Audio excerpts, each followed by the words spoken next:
ஒரு ஊர்ல ஒருத்தன் அரசு அதிகாரி மாதிரி கெத்து காட்டுறான். தனியா ஒரு அரசு அலுவலகத்தையே திறக்கிறான். அரசு முத்திரை, போலியான கையொப்பம்னு 93 திட்டங்களை உருவாக்கி அரசாங்கத்துக்கிட்ட இருந்தே 4,16,00,000 ரூபாயை நைசா சுருட்டுறான். இது ஏதோ தமிழ் படம் கதைன்னு நினைச்சா கண்டிப்பா இல்ல. 2023ஆம் ஆண்டு குஜராத் மாநிலத்துல நிஜமாவே நடந்த ஒரு ஷாக்கிங்கான சம்பவம் தான் அது. அரசுக்கே நாமம் போட்ட அந்த போலி அதிகாரி யாரு, இந்த மேட்டர் வெளியில வந்தது எப்படி, வாங்க விரிவா பார்க்கலாம். சம்பவம் நடந்தது குஜராத் மாநிலத்துல இருக்கிற சோட்டா உதய்பூர் மாவட்டம். அங்க இருக்கிற போடோலிங்கிற இடத்துல ஜூலை 21, 2021 அன்னைக்கு ஒரு புதிய அலுவலகம் திறக்கப்படுது. ஆபீஸ் வாசல்ல செயற்பொறியாளர் நீர்ப்பாசன திட்டப்பிரிவு போடோலி அப்படின்னு கெத்தா ஒரு நேம் போர்டு தொங்குது. இதை திறந்தவர் பேரு சந்தீப் ராஜ்புத். இவர் தன்னைத்தானே நீர்ப்பாசனத்துறையோட எக்ஸிகியூட்டிவ் இன்ஜினியர்னு ஊர் மக்கள் கிட்டையும் அரசு ஊழியர்கள் கிட்டையும் அறிமுகப்படுத்துகிறாரு. ஆனா உண்மை என்னன்னா, அப்படி ஒரு போஸ்டிங்கும் இல்ல, அந்த ஆபீஸும் அரசு ஆபீஸ் இல்ல, எல்லாமே போலி. சரி, ஆபீஸ் போட்டாச்சு, அடுத்து பணம் எப்படி வரும்? அதுக்கும் ஒரு மாஸ்டர் பிளான் போட்டாரு ராஜ்புத். சோட்டா உதய்பூர் ஒரு பழங்குடியின மக்கள் அதிகம் வாழும் பகுதி. பழங்குடியின நலனுக்காக அரசு பல கோடி ரூபாய் நிதி ஒதுக்கும்.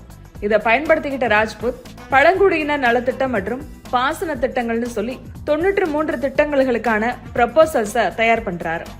அரசு அதிகாரிகளை நம்ப வைக்க போலி ரப்பர் ஸ்டாம்புகள், போலி கையெழுத்துக்களை பயன்படுத்துறாரு. 2021 முதல் 2023 வரை 2 வருஷத்துல கொஞ்சம் கொஞ்சமா அரசு கணக்குல இருந்தே பேமெண்ட் மூலமா இவர் கணக்குக்கு வந்த பணம் மட்டும் எவ்வளவு தெரியுமா? 4,16,00,000 ரூபாய். 2 வருஷமா அமைதியா போயிட்டு இருந்த இந்த நாடகத்திற்கு அக்டோபர் 25 அன்னைக்கு எண்டு கார்டு விழுந்துச்சு. மாவட்ட ஆட்சியர் சச்சின்குமார் தலைமையில ஒரு அதிகாரப்பூர்வ கூட்டம் நடக்குது. அப்ப எல்லைப்புற கிராம பாசன திட்டத்திற்காக போடோலி ஆபீஸ்ல இருந்து 3,78,00,000 நிதி வேணும்னு ஒரு புதிய ஃபைல் வருது. இந்த நிதியை சரிபார்க்கும் போதுதான் திட்ட நிர்வாகிக்கு ஒரு சந்தேகம் வருது.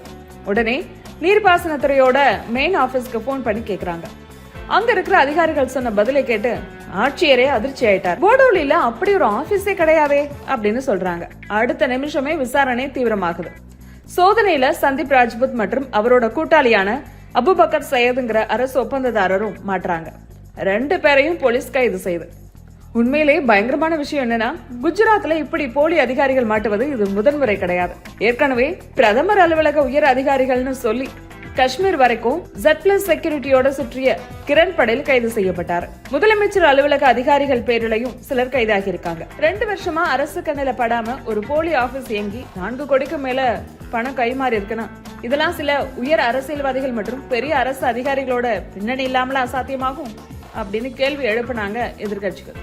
இந்த மோசடி விவகாரத்தில் சட்டப்பிரிவு 170, 419 கீழ் வழக்கு பதிவு செய்யப்பட்டு இப்பவும் விசாரணை போயிட்டு இருக்கு.